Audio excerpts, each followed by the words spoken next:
ॐ अज्ञानतिमिरन्धस्य ज्ञानञ्जनशलाकया चक्षुरुन्मिलितं येन तस्मै श्रीगुरवे नमः।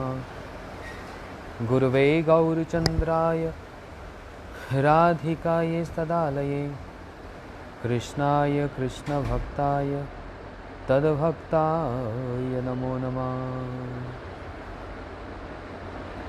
संसारदुःखजलदस्य पतितस्य काम क्रोधादिनक्रमकृकवलीकृतस्य दुर्वासनस्य निगडितस्य निराश्रयस्य चैतन्यचन्द्रमम देहि पदावलम्बम्। चैतन्यचन्द्रमम देहि पदावलम्बम्। हे कृष्णा करुणा सिन्धु दीनबन्धु जगत्पते गोपेश गोपीकांत राधाकांत नमस्तुते। तप्त कांचन गौरांगी राधे वृंदावनेश्वरी विश्वभानुसुते देवी प्रणमामि हरिप्रिये। महाबोधे स्थिरे कनकरुचिरे नीलशिखरे वसन प्रसदान्त सहज बलभद्रे न बलिना सुभद्रा मध्यस्थ सकल सुर सेवावसरदौ जगन्नाथ स्वामी नयन पथगामी भवतु मे। वागीशयस्य वदने लक्ष्मीर्यस्य वक्षसि यस्यस्ते हृदये संवित् तं नरसिंहं भजे। भक्त्या विहीनाय अपराधलक्ष्ये क्षिप्तस्य कामादितरङ्गमध्ये कृपामयी तं शरणं प्रपन्ना वृन्दे नमस्ते चरणारविन्दम्। श्रीकृष्ण चैतन्य प्रभु नित्यानंद श्री अद्वैत गदाधर शिवासादि गौर भक्त वृंदा। सभी बोलिए एक बार, हरे कृष्णा कृष्ण कृष्ण हरे हरे, हरे राम राम राम हरे हरे। फिर से एक बार, हरे कृष्णा कृष्ण कृष्ण हरे हरे, हरे राम राम राम हरे हरे। श्री जैव धर्म, हम लोगों ने श्रील भक्ति ठाकुर जी के द्वारा उनके कृपा मूर्ति स्वरूप श्री जैव धर्म का हम लोग श्रवण कर रहे थे। गत रविवार को हम लोगों ने ये अध्याय आरंभ किया। आशा करता हूँ आप सब लोग ठीक से श्रवण और समझ पाए होंगे। श्री जैव धर्म जैसे पिछली बार बतलाया था, जो जीव के धर्म को स्थापित करता है उसके संबंध में जानकारी देता है, वह है जैव धर्म। हम लोगों ने श्रवण किया, ईर्ष्या के कारण वेणी माधव जो ब्रजनाथ के प्रति एवं श्री बाबा जी महाराज के प्रति ईर्ष्या भाव रखता है, और इस कारण से ब्रजनाथ श्री मायापुर आकर बाबा जी महाराज के निकट कथा श्रवण नहीं कर पाते, इसलिए मन में खेद है। परंतु श्री ब्रजनाथ जी अपने साथ एक हरीश नाम के एक व्यक्ति जो लठ लेकर उनकी रक्षा के लिए उपस्थित हुए। परंतु कुछ दिन के पश्चात ये सूचना मिल गई कि वेणी माधव शरीर छोड़ दिए, मृत्यु को प्राप्त हुए। हम लोगों ने बड़े विचार करके इसको श्रवण किया था कि ब्रजनाथ ने इस संबंध में क्या कहा और बाबा जी महाराज इस पर कैसे प्रतिक्रिया करते हैं। ब्रजनाथ ने तो ये कहा कि वैष्णव विद्वेष के कारण ही उसकी यह गति हुई है, ये ब्रजनाथ का कहना है। तो विचार किया जाता है कौन श्रोता है और कौन वक्ता है, कौन किस भूमिका में है, उस भूमिका में के अनुसार वो वाक्य कहे जाते हैं। साधक अपनी भूमिका में, सिद्ध व्यक्ति अपनी भूमिका में, भगवान अपनी भूमिका में रहकर उस पर विचार विमर्श किया जाता है। देखना पड़ता है कौन व्यक्ति क्या बात कह रहा है और किस स्तर पर, किस भूमिका में रहते हुए बात को कहा जा रहा है।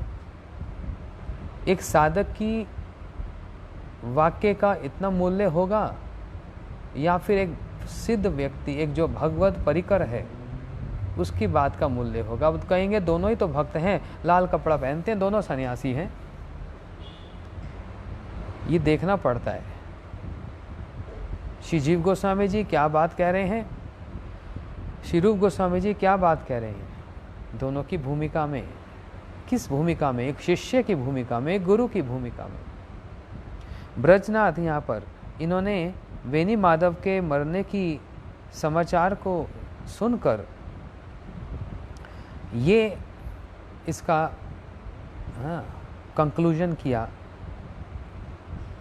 ये निष्कर्ष निकाला गया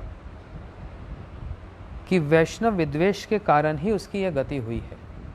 बड़ा वैष्णव विद्वेष करता था। परम आयु समाप्त हो गई, मर गया।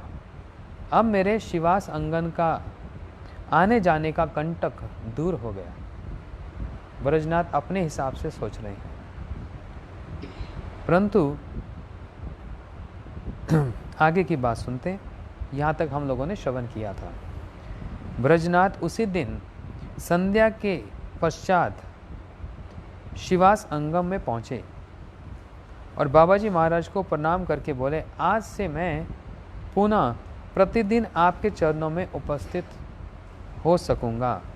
बाधा स्वरूप वेनी माधव आज इस संसार को छोड़कर चला गया। बोलते अब बिना किसी रोक टोक के, बिना किसी भय के, बिना किसी कंटक के मैं शिवा संगम आऊँगा और आपके चरणों में उपस्थित होकर आपसे हरि कथा श्रवण करूँगा। इससे एक बात तो स्पष्ट है कि ब्रजनाथ का यहाँ पर जो स्वभाव पता लग रहा है वो क्या है।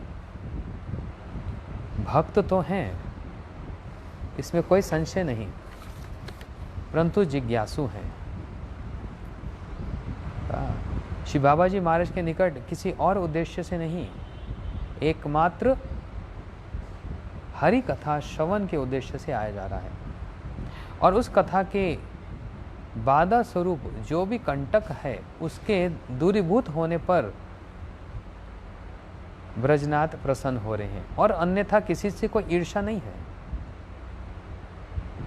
परंतु कथा को ही प्रधानता दी गई है। तव कथामृतम तप्त जीवनम। अब इसका व्याख्या करें। सुबह हम श्लोक सुन चुके हैं।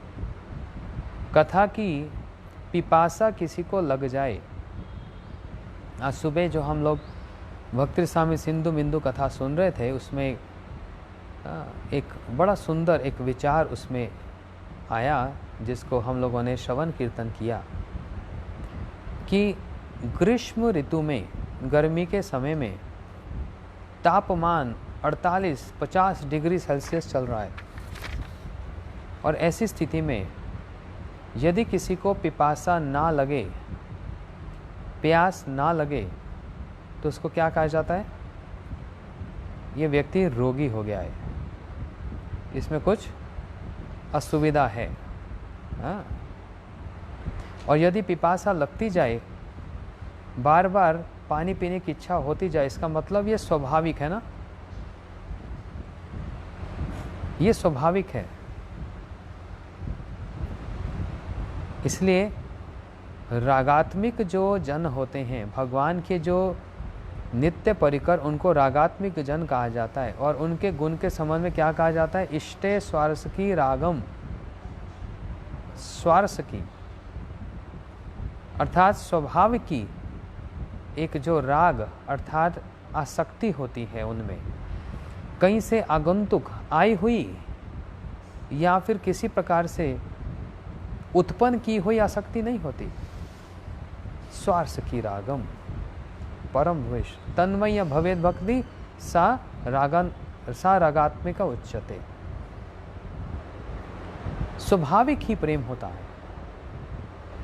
इसलिए गर्मी होने से, ग्रीष्म ऋतु होने से स्वाभाविक ही जल पीने की इच्छा होती है। बार बार होंठ सूख जाता है, मुंह सूख जाता है। हर एक घंटे में पानी, शिकंजवी, शरबत, ये सब चल रहा है। तो ये स्वाभाविक है ना, है कि नहीं स्वाभाविक? और जिसको पिपासा ना लगे, प्यास ना लगे, तो क्या बोला जाएगा? अस्वाभाविक क्रिया है। भाई इसको डॉक्टर को दिखाओ, सारा दिन एक बूंद पानी नहीं पीना चाहता।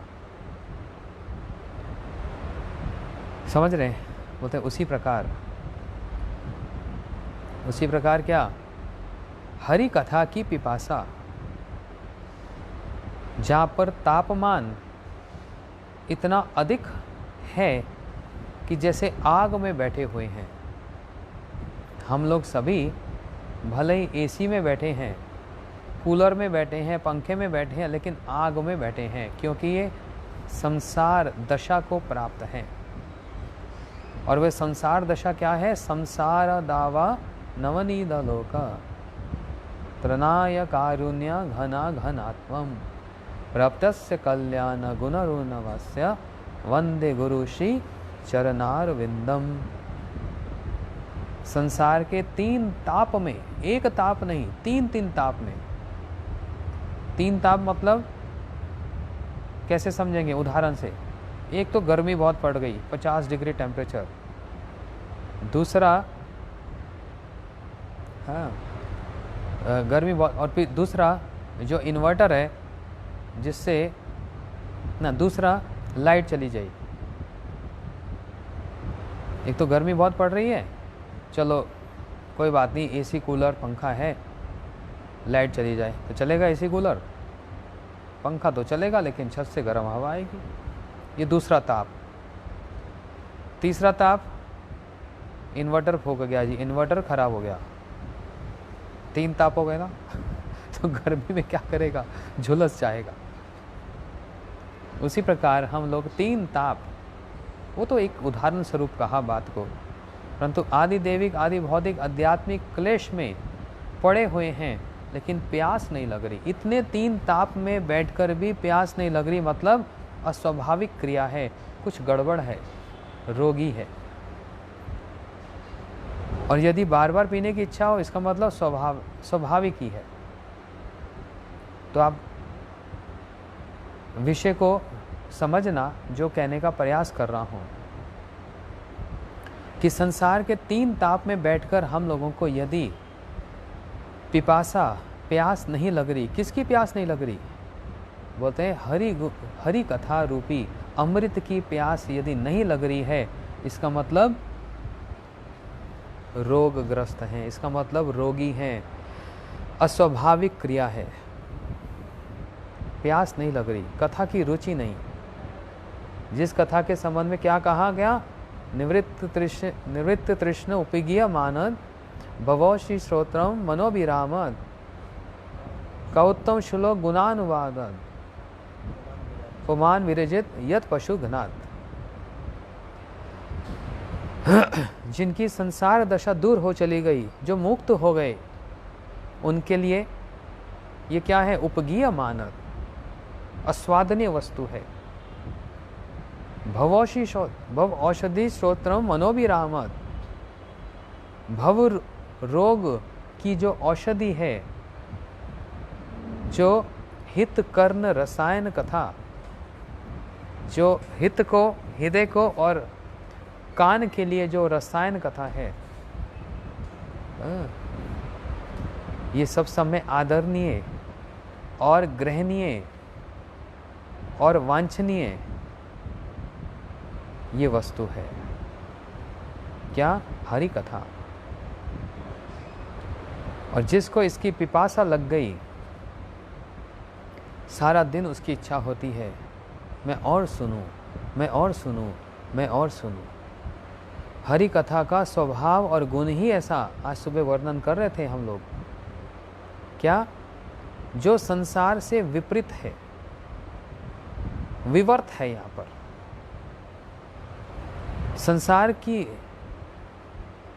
संसार में क्या होता है? बोलते हैं अतृप्ति है जी, अभाव है जी। और वस्तु सामने आ जाए तो अभाव दूर हो जाता है, तृप्ति हो जाती है। अरे गर्मी लग रही है, पानी तो पिलाओ, अतृप्ति है, अतृप्ति है। हाँ हाँ ठंडा पानी पी लो, हाँ तृप्त हो गया। अब दोबारा पिपासा लगेगी वो बात अलग है, लेकिन अभी तो तृप्त हो गया। लेकिन हरि कथा ऐसी और आध्यात्मिक जगत ऐसा जहाँ पर आरंभ तो तृप्ति से होता है, लेकिन जहाँ पर अंत अतृप्ति पर समाप्त होता है। कथा सुनने से ही, हरि नाम जप करने से तृप्त होने लग जाता है। आहा हा, आनंद आ गया। 1 घंटा कथा सुनते ना, जितनी देर कथा सुनते हैं महाराज उतनी देर तो बड़ा अच्छा लगता है, बाहर जाते फिर वही माया। अर्थात आरंभ अवस्था से तृप्ति, और उसकी अंत कहाँ होता है? होते हैं अतृप्ति में, कि अभी चैन आया नहीं, अभी अतृप्त लग रहा है, और सुनाओ ना, अच्छा थोड़ा सा और सुनाओ ना। सुखदेव गोस्वामी जी ने परीक्षित जी को बीच में ही कह दिया, परीक्षित 3-4 दिन बीत गए, थोड़ा जल पी लो, पिपासा लगी होगी, प्यास लगी होगी। परीक्षित जी ने बोला ये जल पीने के कारण ही तो ये सब हुआ है, अब वो जल पीने की तो इच्छा ही नहीं। सब कुछ तो उसका जो मूल आधार क्या हुआ, जल पीने के कारण ही तो शाप लगा। और अब कथा के बीच में जहाँ पर अमृत का पान किया जा रहा है, वह अमृत के पान में कहाँ ये संसारिक तृष्णा, खान पान की इच्छा, रुचि है ही नहीं। तो इससे पता लगता है परीक्षित महाराज कौन सी भूमिका में है। विचार करो, 7 दिन तक न खाने की सुध बुध है और न पीने की सुध बुध है, न सुखदेव गोस्वामी जी को खाने की और पीने की, ना निद्रा की। 24 घंटा कृष्ण कथा का पान किया जा रहा है। क्या ये एक स्थिति है और ये कौन सी एक भूमिका है? हमारे लोगों के तो समझ से परे है। अभी हमारा तो 1 घंटे में ही बस भैया हो गया। आज तो सुबह भी कथा सुनी थी 1 घंटा, शाम को भी सुनी, बस और कितनी सुनेंगे। ये हम लोगों का आधार है। परंतु साधक अवस्था में ही कुछ ऐसे भी साधक होते हैं जहाँ पर उनकी तृष्णा मिटती नहीं है, सुनने की तीव्र लालसा, कान सब समय खड़े, सोते हुए भी विचार करते हुए आज मैंने दिन में क्या श्रवण किया, अरे वो श्लोक ठीक से उच्चारण नहीं हो रहा था, क्या था वो, निवृत्त तृष्ण उपगीयमानात् भवोषि सौदरम मनोविरामात् का उत्तम श्लोक गुणानुवादात् पुमान विरजित बिना पशुगनात्। हाँ हाँ, ये एक अक्षर अटक जाता है, जरा देखूं तो सब समय ये है साधक का, पिपासा लगी रहती है, अनसेटिस्फाइड रहता है। इतना करने पर भी सेटिस्फैक्शन नहीं होता, इतना करने पर भी सेटिस्फैक्शन नहीं होता, अनसेटिस्फाइड रहता है। ये भक्ति राज्य है। इसलिए यहाँ पर ब्रजनाथ जी बाबाजी महाशय के निकट आकर अपनी वह जिज्ञासा रूपी डोने में बाबाजी महाराज के मुख निसृत जो अमृतमयी प्रवचन कहो या वाणी कहो, तो हरि कथा तो अपने आप में अमृतमय है, लेकिन उस हरि कथा को यदि भक्त श्रेणी यदि उच्चारण कर ले तो फिर वो क्या हो जाती है? बोलते हैं सुख मुखाद अमृत द्रव्य समृतम पीबद भागवत रसमालयम। देखो यहां पर भी तो वही बात कही ना, पीबद भागवत, भैया भागवत को पान करो। कब तक करो? हाँ, मुहो रहो रसिका भुवि भाव का।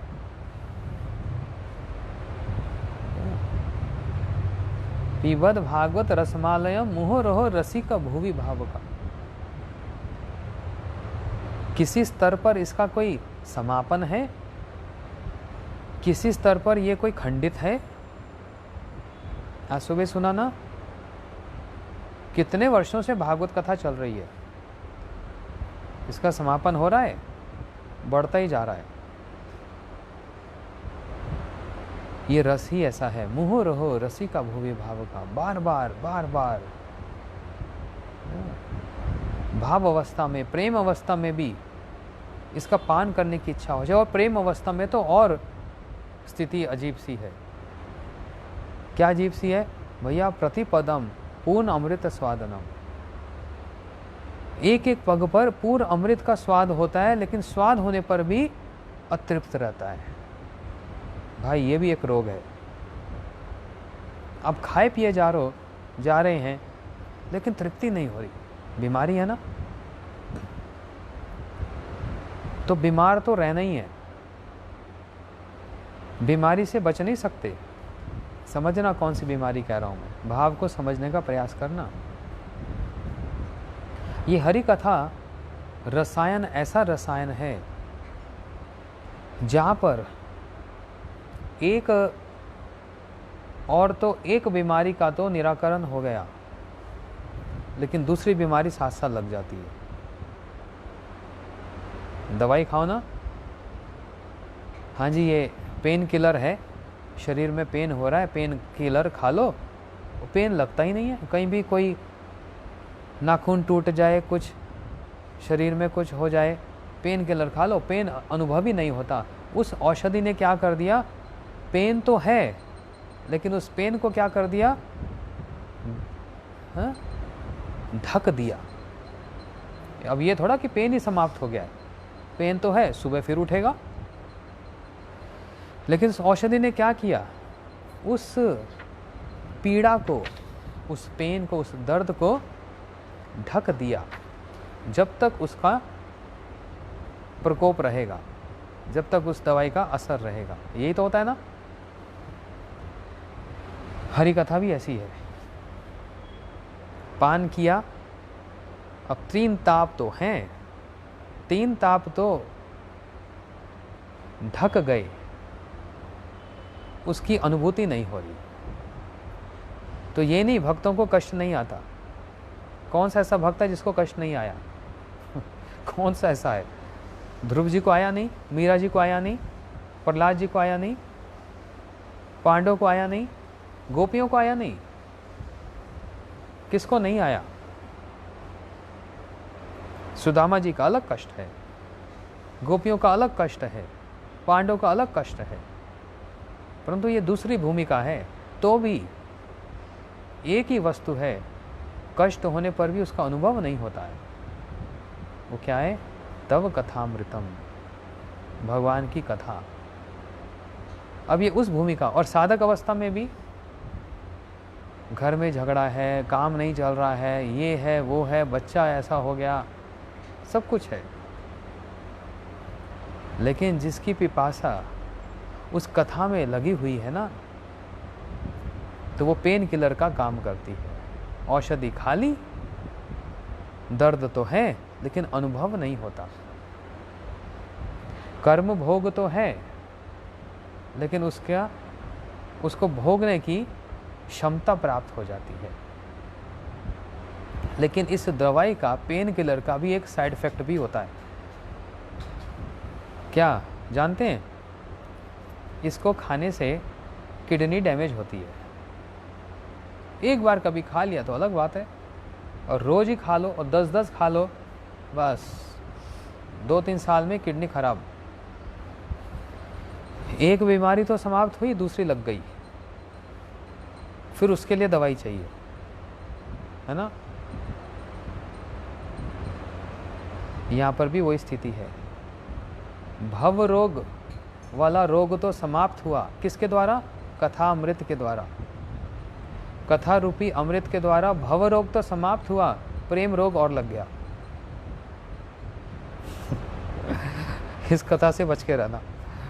एक रोग की तो दवाई है, दूसरा रोग और लगा देगी। पेन किलर खा तो लिया, पेन तो ठीक हो गया, हाँ, लेकिन किडनी खराब हो गई। एक रोग खत्म, दूसरा रोग लग गया। भव रोग को तो दूर हो गया और प्रेम रोग और लग गया। फिर उस प्रेम रोग की भी फिर एक और दवाई खानी पड़ेगी। वो दवाई क्या है? बोलते वो दवाई भी फिर तव कथामृतम है। उसकी औषधि भी फिर क्या है? कथा ही है। एक जैसी औषधि बोलते हैं। हाँ हाँ, इसलिए ऐसे बहुत से चरित्र हैं। शौनक आदि ऋषि क्या कोई असत्कर्म कर रहे थे? सत्कर्म ही तो कर रहे थे, यज्ञ कर रहे थे, हजारों वर्षों वाला यज्ञ। उद्देश्य क्या है? भगवान का दर्शन। लेकिन क्या कह रहे हैं भागवत जी में प्रथम स्कंद में? स्वाहा स्वाहा स्वाहा यज्ञ में करते करते मुंह काला हो गया, लेकिन वस्तु प्राप्ति नहीं हो रही। तो किसके पास गए फिर?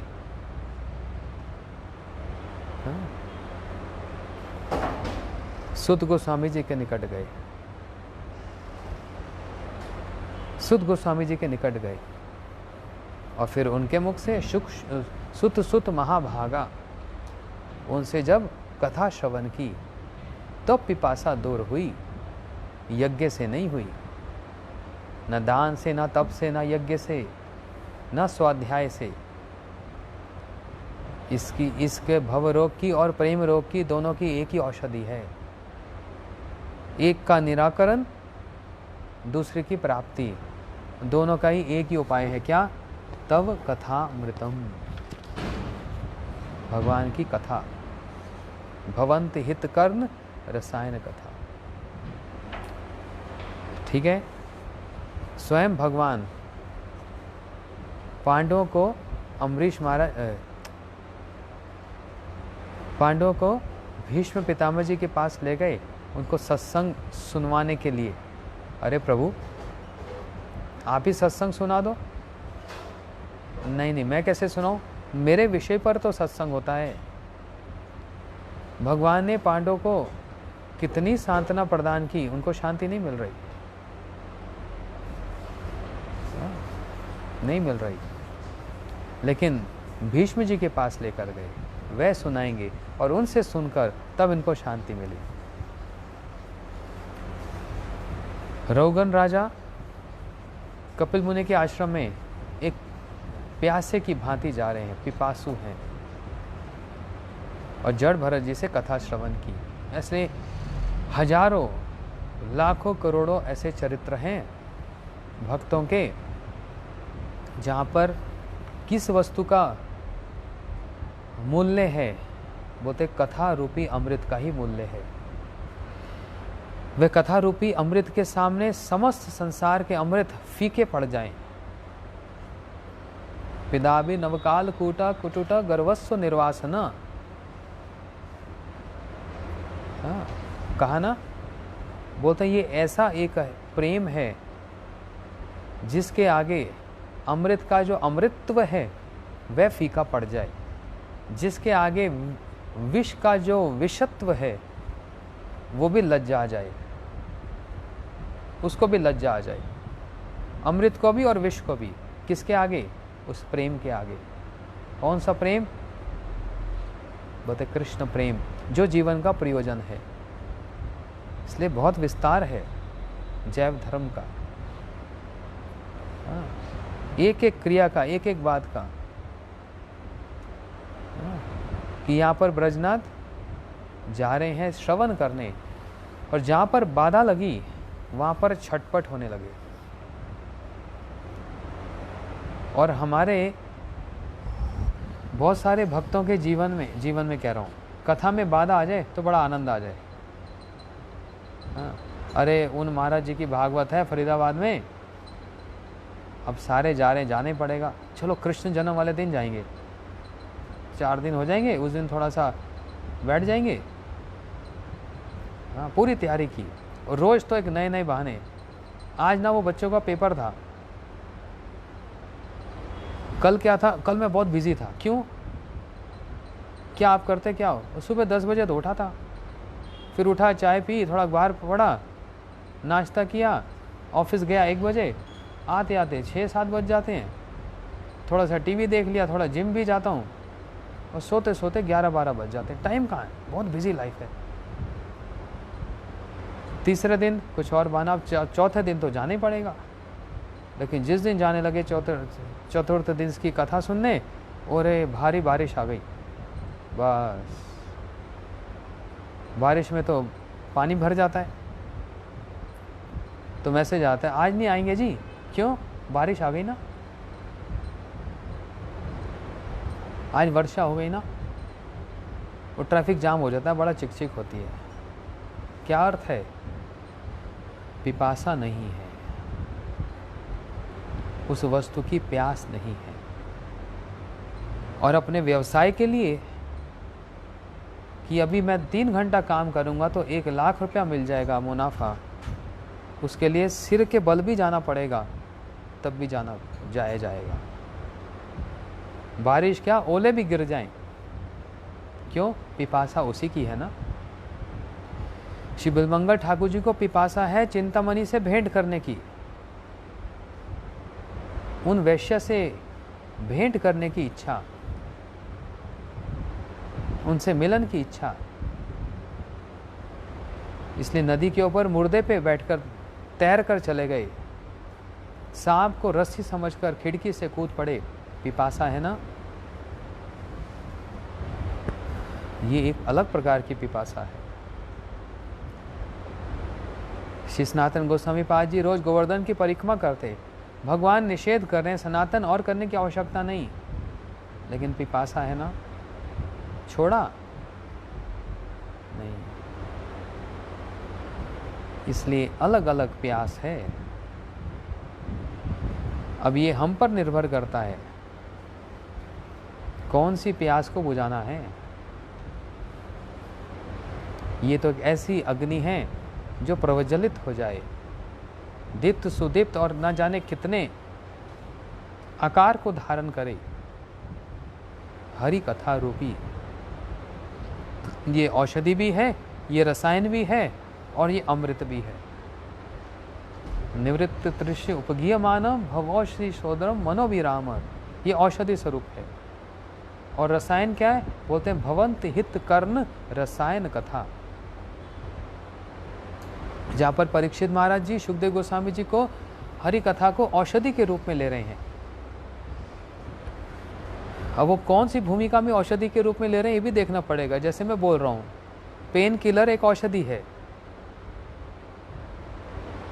जैसे मैं अभी भी कहा भव रोग की एक औषधि है, लेकिन एक भव रोग दूर हुआ, एक रोग दूर हुआ तो प्रेम रोग और लग गया, उसकी भी फिर औषधि यही है।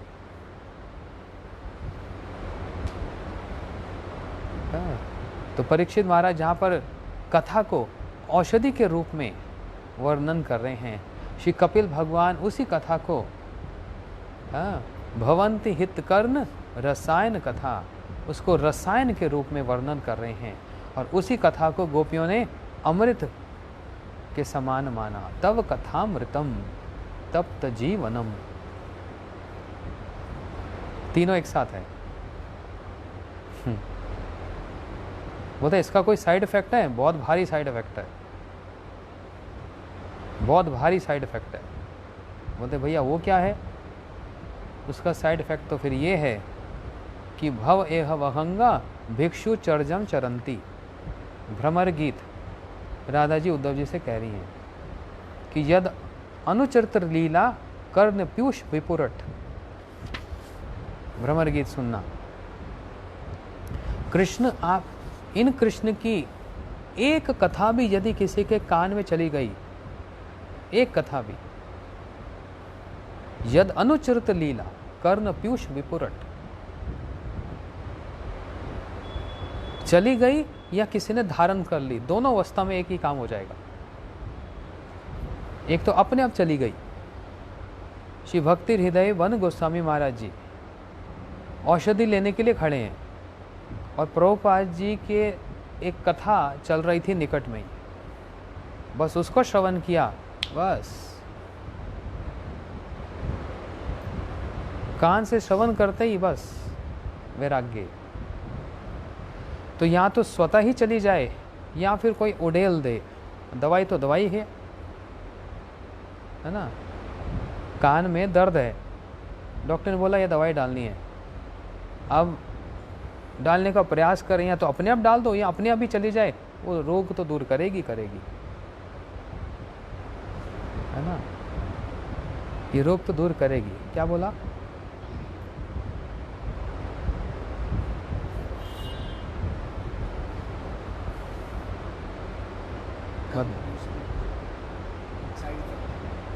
उसका साइड इफेक्ट क्या है? तो बहुत भारी भयंकर है। भ्रमर गीत में कहा, भव एह वहंगा भिक्षु चर्जम चरंत। एक बार कान में कथा चली गई ना तो पक्षियों जैसी स्थिति हो जाए। अच्छे खासे घर में खेलते हंसते हुए संबंधियों के साथ, पत्नी पति के साथ, बच्चों के साथ रहते हुए भी क्या हो जाए? बोलते हैं भिक्षु चर्जम चरंती, भिक्षु की भांति घर घर में डोलता फिरेगा और माधुकरी करते हुए जीवन निर्वाह करता रहेगा। जीवन निर्वाह माधुकरी से तो होगा, लेकिन उसके साथ साथ उस कृष्ण कथा के कारण कृष्ण रूपी अमृत का पान करने के लिए धर धर की ठोकरें खाएगा और भटकता रहेगा। ये इसका साइड इफेक्ट है भैया, ये साइड इफेक्ट है, ये स्ट्रेट इफेक्ट है साइड इफेक्ट नहीं, यही इसका स्ट्रेट इफेक्ट है। ये कैसी औषधि जिसका एकदम ये अवस्था हो जाए और हम लोगों का हो नहीं रहा, इसका मतलब ये औषधि अभी कान में गई नहीं। हमने हजारों कथाएं सुन ली, हजारों लेक्चर सुन लिए, कम से कम 2, 4, 5 हजार तो सुन लिए होंगे। हमारी स्थिति हुई अभी तक ये? नारद जी ने व्यास जी को एक ही लेक्चर दिया था बस। जड़ भरत जी ने रघुगण जी को एक ही लेक्चर दिया था बस। नारद जी ने ध्रुव जी को भी एक ही लेक्चर दिया था बस। नारद जी ने मृगारी को भी, वह जो शिकारी व्याध, और एक ही कथा सुनाई थी बस। दस्यु रत्नाकर को एक ही लेक्चर हुआ था बस। राजा प्रचीन भारी को एक ही कथा सुनाई थी बस। चित्रकेतु महाराज को एक ही कथा सुनाई थी बस। कपिल भगवान ने देवहूति जी को एक ही कथा सुनाई थी बस। ये बार बार सत्र नहीं हुए थे, एक लेक्चर में ही बस। यहीं पर वो बात है। क्या बात? यद कर्ण पीयूष विपुरट यद अनुचरित लीला, कान में वो एक लेक्चर, ये उन सब की स्थिति हुई है, हमारी हो ही नहीं रही। ये अंतर है, ये अंतर है। इसलिए उस कथा को सुनने के लिए हमारे गुरु महाराज जी, श्री श्रीमद् भक्ति प्रमोदपुरी गोसाई महाराज, मेरे गुरु महाराज जी, प्रभुपाद जी के संबंध में श्रवण किया। किनसे श्रवण किया? भक्तिविनोद ठाकुर जी के गुरु भाई भक्ति रत्नाकर ठाकुर, उनके निकट बैठकर चैतन्य चेतामृत का पाठ करते, श्रवण करते, वे पाठ करते। और वहीं से पता लगा कि भक्तिविनोद ठाकुर जी के एक सुपुत्र हैं जिनका नाम है बिमला प्रसाद। बस एक चरित्र कान में गया, विचलित कर दिया, है ना। जैसे भागवत जी में कहा ना, आत्मरम्य मुनियो निर्गंथि अपि उक्रमे कुर्वन्तु एहतु की भक्तिम इत्था भूतम गुनो हरि। भगवान के गुण ही ऐसे जो आत्मराम, आत्मकाम, जिनकी ग्रंथियां सब समाप्त होकर वह भी भगवान की लीला को सुनकर धावित होने लग जाएं। ऐसे ही हमारे समस्त गुरुजन जो सब गौर परिकर हैं, हाँ, हमारे गुरु महाराज श्री भक्ति रक्षक श्रीधर गोसाई महाराज, भक्ति कुमुद संत गोसाई महाराज, हाँ, भक्ति विलास तीर्थ गोसाई महाराज, परम गुरुदेव भक्ति प्रज्ञान केशव गोसाई महाराज, भक्ति दैत माधव गोसाई, ये जितने हमारे गुरुजन कोई कम हैं, सब गौर परिकर हैं। लेकिन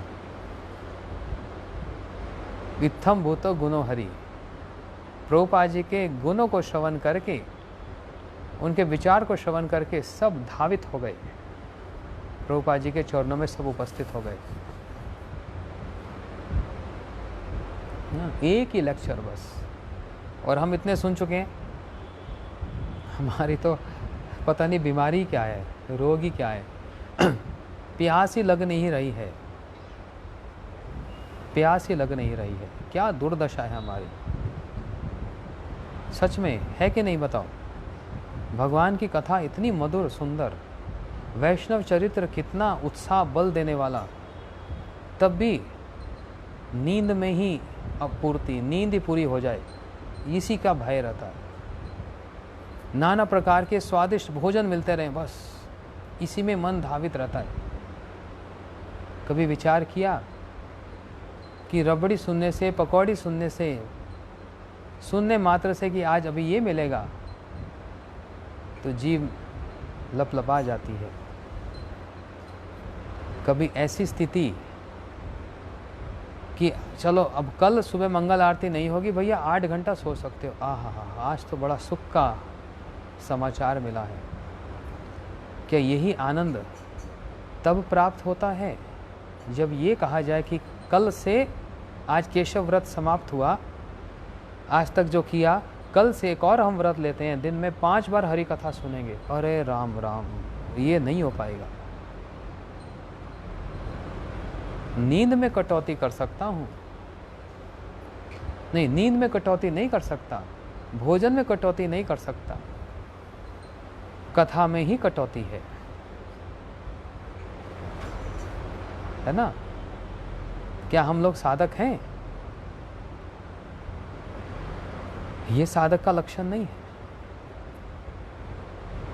है। साधक का लक्षण ही क्या, जो उस साधन को लेकर सब समय चिंतित रहे, उसी की चिंता उसको सताती रहे दिन रात। हाय, मैं रात को 6 घंटा सो गया, सुबह 3 बजे उठकर अगर हरि नाम कर लेता तो नाम रस का स्वादन कर लेता, कान में गुरुदेव की कथा सुन लेता, रोज एक कथा तो सुनता। फिर सुबह शाम मठ मंदिर में हमारा जो कार्यक्रम होता है, भक्ति ठाकुर जी के भजन, उसको सुर ताल तो ठीक है, उसके भाव में जाकर हृदय विगलित हो जाए, रोने की स्थिति सामने आ जाए। हाँ, ऐसे भावपूर्ण भजन भक्ति ठाकुर जी के, नरोत्तम ठाकुर जी के, अपने आप को काम ही कह रहे हैं। और मैं यदि अपने आप को झांक कर देखता हूँ, दिन रात काम में दग्ध हो रहा हूँ, दिन रात काम में दग्ध हो रहा हूँ, फिर उसमें कटौती क्यों?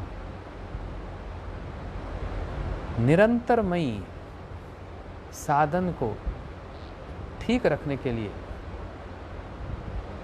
किसकी आवश्यकता है? भव औषधि श्रोत्रम मनोभिरामम, कथा।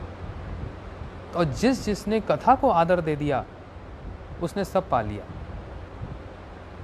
बोलते और किसी वस्तु पर आदर हो ना हो, जिसने कथा को आदर दिया ना, वो सब तर गए हैं। ये तरनी है कथा रूपी ये नदी, जिसमें हरि नाम नौका खानी, श्री गुरु कंडारी, ये नदी है। इस घाट से उस घाट को छूती है, पहुंचाती नहीं है। नदी क्या करती है? 2 घाटों को स्पर्श करती है। ये नवदीप घाट है, वो मायापुर घाट है। ये स्वरूपगंज घाट है, ये मायापुर घाट है। नदी उस घाट को, दो घाटों को स्पर्श करती है, लेकिन नौका है जो उस नदी से एक घाट से दूसरे घाट तक पहुंचा देती है, लेकिन नौका नहीं पहुंचाती। नौका तो बैठने की व्यवस्था करती है, पहुंचाता तो कंडारी, वो जो नौका चलाने वाला। उसी प्रकार हरि कथा कैसी, बोलते हैं दो घाटों को स्पर्श करती है, इस भौतिक जगत को और उस आध्यात्मिक जगत, श्री गोलोक वृंदावन, जहाँ पर भगवान नित्य निवासी हैं, जहाँ के रेजिडेंट हैं। गोलोक एव निवासति अखिल आत्मभूतो, उन दोनों को स्पर्श करती है ये नदी। तो नदी नहीं पहुंचा रही है, नदी तो स्पर्श कर रही है। नौका पहुंचाती है, बोलते नहीं नौका क्या है, बोलते हरि नाम नौका खानी।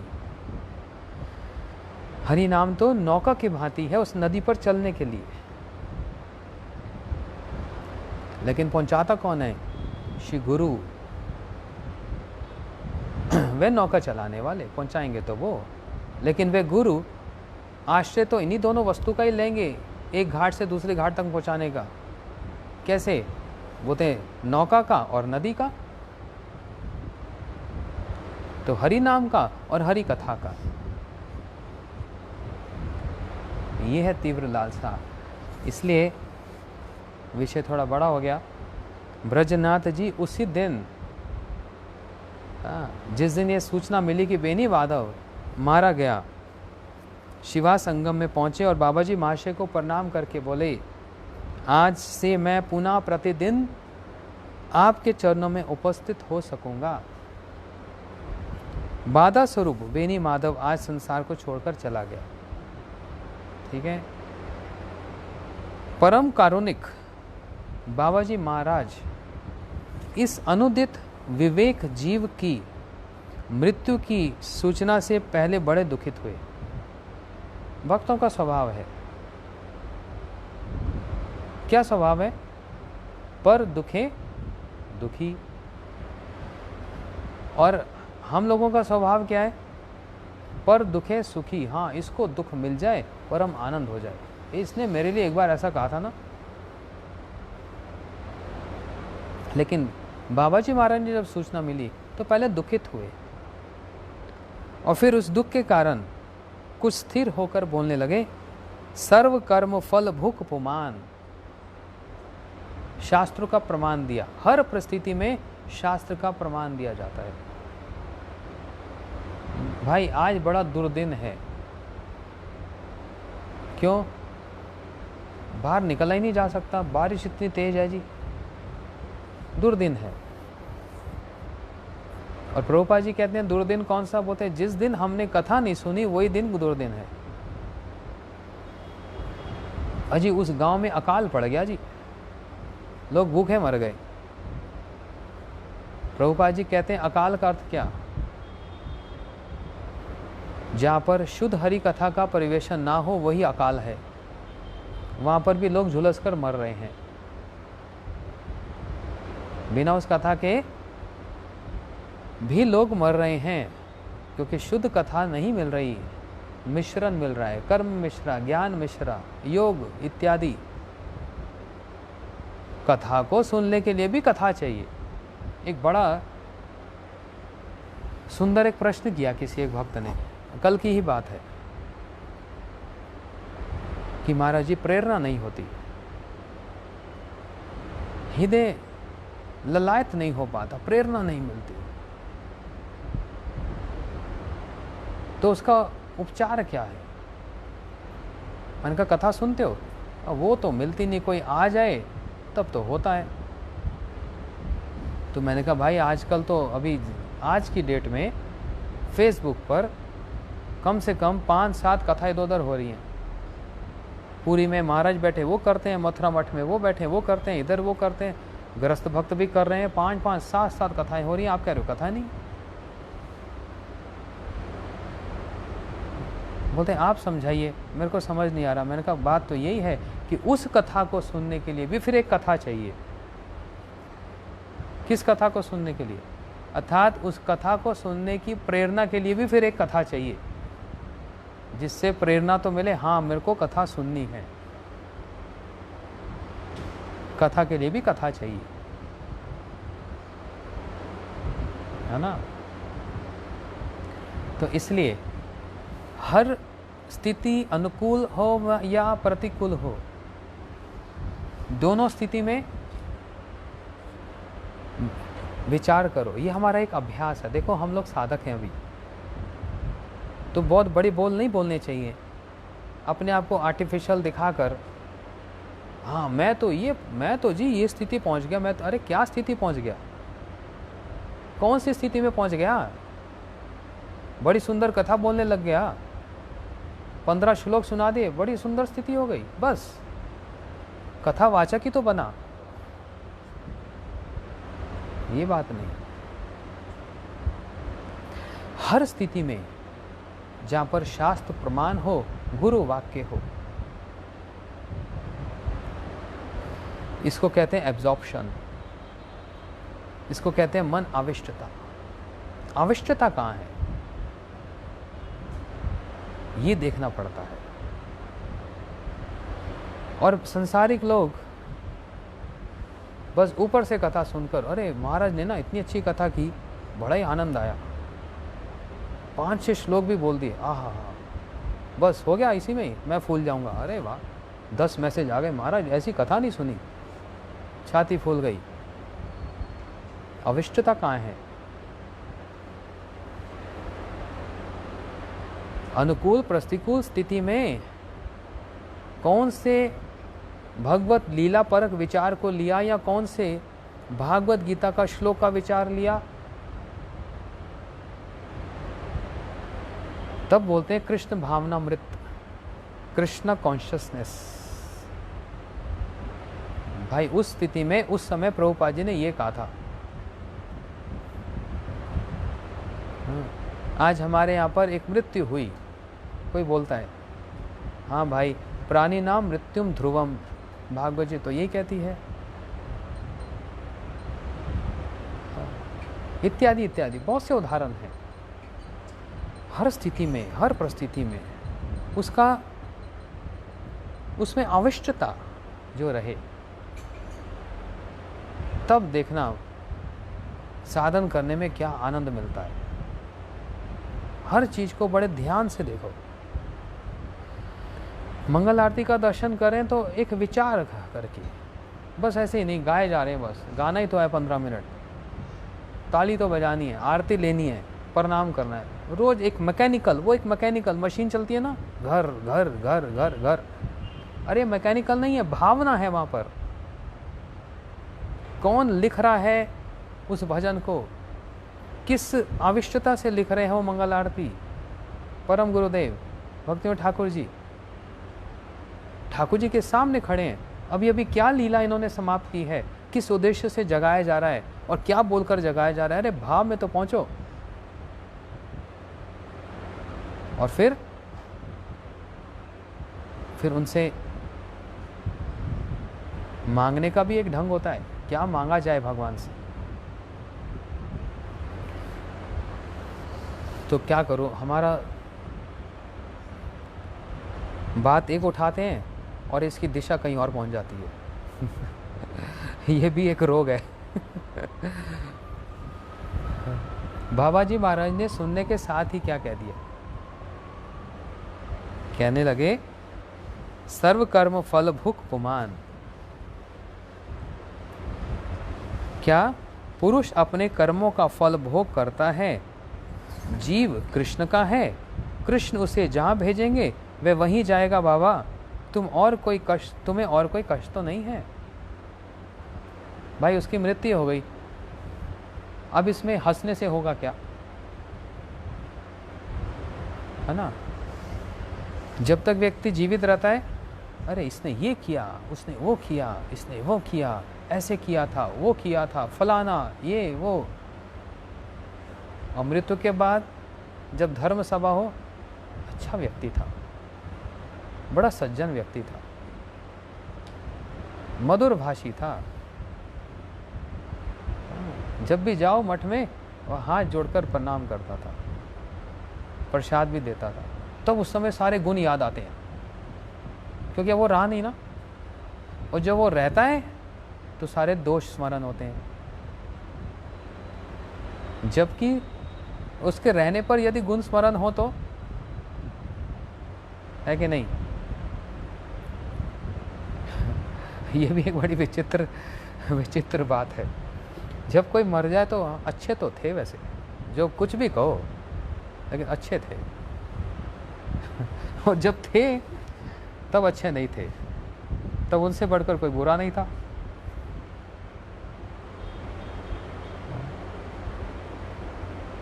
इसलिए बाबा जी महाराज ये सुनकर कि बेनी माधव की मृत्यु हुई, बोलते कर्मों का फल भोग करता है। कौन? हर जीव कर्मों का फल भोग करता है, ये कर्माधीन है। हाँ, कर्माधीन है। बोलते उसी प्रकार श्री कृष्ण भी नंद बाबा से यही कहते हैं, बाबा इंद्र की पूजा क्यों करनी, ये देवता तो कर्माधीन है। जय श्री श्री राधा माधव जी की जय। ये देवता तो कर्माधीन है ना बाबा, इनकी चिंता क्या करनी। तो इसलिए ब्रजनाथ प्रश्न करने लगे, मुझे तो केवल यही कष्ट है कि मैं कई दिनों तक आपके उपदेशामृत से वंचित रहा। अरे समय तो बहुत जल्दी बीत जाता है, 1 घंटा पता नहीं लगा कहाँ गया, अभी तो भूमिका में ही लग गया समय। ब्रजनाथ क्या कह रहे हैं, मुझे तो केवल यही कष्ट है कि मैं कई दिनों तक आपके उपदेशामृत से वंचित रहा। यही कष्ट है मुझको, और कोई कष्ट की बात नहीं कही। आपकी कथा से मैं वंचित रहा, यही सबसे भारी कष्ट है। आज पुनः 10 मूल के बचे हुए उपदेशों को सुनना चाहता हूँ। ब्रजनाथ जी कह रहे हैं आज फिर से मैं क्या सुनना चाहता हूँ, 10 मूल के उपदेश को सुनना चाहता हूँ। भाई 10 मूल क्या है? भक्तियों ठाकुर जी ने 10 मूल लिखा। 10 मूल एक औषधि है, आयुर्वेदा में मिलती है। औषधि 3 रोगों को दूर करती है, कफ, वात और पित्त, है ना, उसको 10 मूल कहते हैं। और यहाँ पर प्रार्थना क्या की जाती है, कृष्ण त्वदीय पद पंकराज निषेतु मानस राज हंस प्राण प्राण समय कफ वात पित्त कंठ अवरोध भजन कुतस्तु। हे कृष्ण, प्राण छोड़ते समय कफ वात और पित्त से कंठ अवरुद्ध हो जाता है, मैं उस समय आपका भजन कैसे करूं। तो हर प्राणी में, हर व्यक्ति में 3 रोग है ना, कफ वात पित्त होता है, किसी का ये बढ़ जाए, किसी का वो बढ़ जाए, किसी का वो बढ़ जाए। इसलिए आयुर्वेदा में 10 मूल दिया जाता है। 10 मूल में 5 जो होता है, 2 भाग है वहाँ पर, 5 और 5। 5 तो होता है जो रूट, जो जड़ीय औषधि होती है, जो जड़ में मिलती है, पृथ्वी से नीचे वाली। और 5 ऐसी औषधि होती है जो पृथ्वी से ऊपर वाली, जो लताओं में मिलती है, पौधों में मिलती है। तो 5 वे और 5 वो, दोनों मिलाकर बनता है 10 मूल, और उसका जो मिश्रण है उसको 10 मूल कहते हैं, उसी को रसायन कहते हैं। 5 ग्राउंड से नीचे और 5 ऊपर, रूट और श्रब बोलते हैं इंग्लिश में। हाँ, उसके नाम अलग अलग हैं, लेकिन है 10 ही वही उसी को 10 मूल कहा गया। तो 5 जो तत्व हैं वो तो हमको ग्राउंडेड करते हैं। ग्राउंडेड करने का मतलब समझते हो, जड़ तक पहुंचाकर हमारी जड़ को मजबूत कर देते हैं। और फिर उससे ऊपर 5 तत्व ऐसे जो पौधों पर लगते हैं, लेकिन औषधि का काम तो दोनों ही करते हैं, जड़ वाला भी और पौधे वाला भी। इसलिए उसी प्रकार ये 10 मूल तत्व है, जहाँ पर हरिस्तु एकम तत्वम विधि शिव सुरेश पर नमिता। भगवान कौन है? तत्पदार्थ ज्ञान, त्वम पदार्थ ज्ञान, माया का ज्ञान, भजन का ज्ञान, ये सब ज्ञान। वह 10 मूल क्या है? जो 8वां 10 मूल में से जो 8वां क्या है, उसको फिर अब हम रविवार को सुनेंगे। आज तो समय हो गया, 5 बज गया। 1 घंटे का समय तो ऐसे ही कर्पूर की तरह उड़ के निकल जाता है। हाँ, एक बोतल में कर्पूर बंद रखो तो बचा रहता है, जैसे उसकी बोतल खोल दो कर्पूर उड़ जाता है ना। तो समय भी कर्पूर की तरह उड़कर चले जाता है। लेकिन याद रखो ये समय कैसा है? आयुर हरति व पुंसाम उदय अंत से यंछनो तस्य अर्थम यंछनो नित उत्तम श्लोक वारता। सूर्य देव उदय होते हैं, सूर्य देव अस्त हो रहे हैं, रोज ही तो हो रहे हैं हमारे सामने। लेकिन क्या होता है? आयुर हरति व पुंसाम, पुरुष हो कि स्त्री हो, सबकी आयु को हरण करने वाले हो जाते हैं, सबकी आयु को हरण करते हैं। परंतु वो क्षण जो उत्तम श्लोक भगवान श्री कृष्ण की कथा में व्यतीत होता है, उसको हरण करने का शक्ति सूर्य में नहीं है। वो क्षण अमर हो जाता है। क्यों? वो क्षण अमृत तुल्य है, क्योंकि उस क्षण में होता क्या है? उस क्षण में कथा अमृत का कथन मतलब श्रवण और कीर्तन किया जाता है। इसलिए जहाँ पर कथा रूपी अमृत का श्रवण कीर्तन किया जाए, वो क्षण हरण नहीं हो पाता, वो हमारी संपत्ति रहती है। अन्यथा और सब हरण हो जाता है सूर्य के उदय और अंत होने पर। गौर प्रेमानंदे हरि हरि बोल। अब मैं, आप क्षमा करना सभी लोग कि ये मत सोचना कि 1 घंटा हो गया और 1 घंटे का ही प्रॉमिस था, कमिटमेंट था। बात वह नहीं है। मैं आगे भी और पढ़ सकता था, लेकिन ठीक अभी कुछ मिनट के बाद, 30 मिनट के बाद हमारे हरि नाम जप की जो कथा है, कथा कह रहा हूँ, हरि नाम जप जो हम सारे विश्व के लोग एक साथ बैठकर हरि नाम जाप करते हैं 1 घंटा 5:30 से 6:30 बजे, अब वो वाला आरंभ हो जाएगा। हाँ, और फिर वो 6:30 के बाद फिर 7 से 8 बजे चैतन्य चेतामृत की कथा होती है। इसलिए पूरा एक क्रम है, वो क्रम को हम लोग भंग नहीं करना चाहते, क्योंकि पूरे संसार के लोग उसमें जुड़े हुए हैं और वो भी बड़ी प्रतीक्षा में रहते हैं। बड़े हमको मैसेज आते हैं कि हम सारा दिन घड़ी देखते हैं, वो समय कब आएगा जब कथा सुनेंगे। तो उन लोगों के उत्साह प्रेरणा को देखकर हमें स्वयं ही उत्साह और प्रेरणा आ जाता है। अच्छा भैया, वो सुनने के लिए इतने उत्साहित हो रहे हैं तो हमको कहना नहीं चाहिए। तो इसी प्रकार से बड़ा अच्छा आयोजन है। आप लोग यदि ध्यान से जैव धर्म की कथा को सुनेंगे, एक एक विचार को सूक्ष्म रूप से उसको रेखांकित करेंगे, अंडरलाइन करेंगे, तो बहुत कुछ प्रेरणा, बल और प्रेम सब प्राप्त होगा। इसमें कोई संशय नहीं, कोई संशय नहीं, कोई संशय नहीं। नहीं तो क्या होगा जानते हैं? अंत समय में क्या करना पड़ेगा? निराश होना पड़ेगा। और निराश अवस्था में क्या बोला जाएगा? वंचितो अस्मि, वंचितो अस्मि, वंचितो अस्मि न संशया, विश्वम गौरे रसे मग्ना स्पर्श अपि न परो भवेत। हाय मैं वंचित हो गया, हाय मैं वंचित हो गया, हाय मैं वंचित हो गया। महाप्रभु के द्वारा प्रदत्त इस कथा रूपी का प्रवाह चल रहा था और मैं घाट के निकट बैठता हुआ बस प्रवाह को देख ही रहा था, उस गंगा जल को पान भी नहीं कर रहा था। हाय मैं कितना दुर्भागा, मैं कितना दुर्भागा। इसलिए अपने भाग्य को, अपने दुर्भाग्य को रखते हुए और इस प्रकार कथा का पान करते और कथा का सुनने से, प्रेरणा होने से अपने साधन को, हरि नाम को और कथा की पिपासा को और बढ़ाने के लिए, ये एपेटाइज़र है, ये भूख को बढ़ाने वाला है। ठीक है। गौर प्रेमानंदे हरि हरि। वांछा कल्पतरुभ्यश्च कृपा सिन्धुभ्यैव च पतितानां पावनेभ्यो वैष्णवेभ्यो नमो नमः। श्री भक्तिविनोद ठाकुर की जय। श्री जैव धर्म की जय। श्री गुरुपाद पद्म की जय। हरे कृष्णा। श्री श्री राधा माधव जी की जय।